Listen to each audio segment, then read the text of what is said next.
Just this last Wednesday was Epiphany. Epiphany means appearance or manifestation, especially of a divine being, and it celebrates Jesus coming to earth. Now, in our area of the world, Epiphany generally honors the visit of the Magi, or the Three Kings.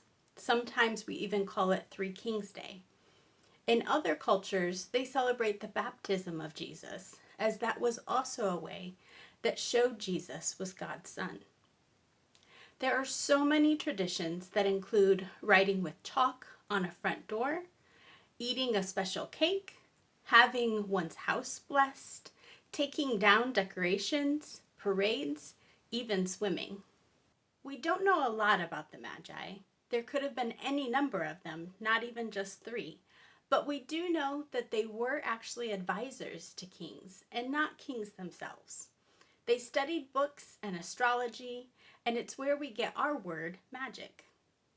They were not necessarily followers of God, and they likely had their own beliefs, but they followed the star and they knew what it meant.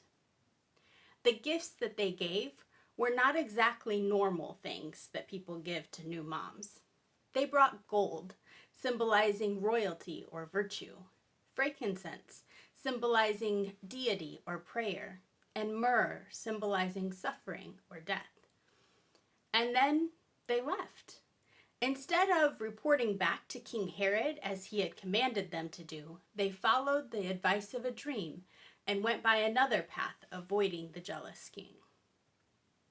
I think it's pretty incredible that so many faiths have such rich folklore and tradition around the Magi.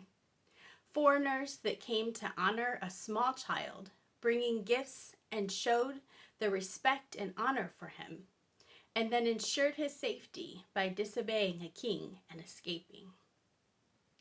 Last week, we talked about Anna the prophetess, a follower of God that devoted her entire life to him, a widow without money or title. So I think it's interesting that we also have an account of these Magi, people that were wealthy with titles and influence and knowledgeable scientists in their own right, but that didn't necessarily follow God. God used all of these people, rich and poor, women and men, young and old, even far-off foreigners and local shepherds. All of them had a place in his story. It just proves that God's story is bigger and wider and encompasses more than we even realize. Those around us and even ourselves just might have a role, and God is still at work today.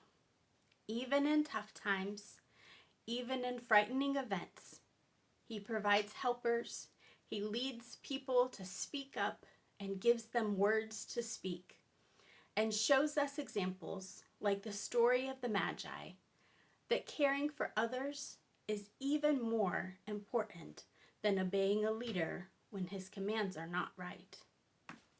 I hope you find ways of being kind and caring for others, and keep an eye out for God at work, even when you least expect it.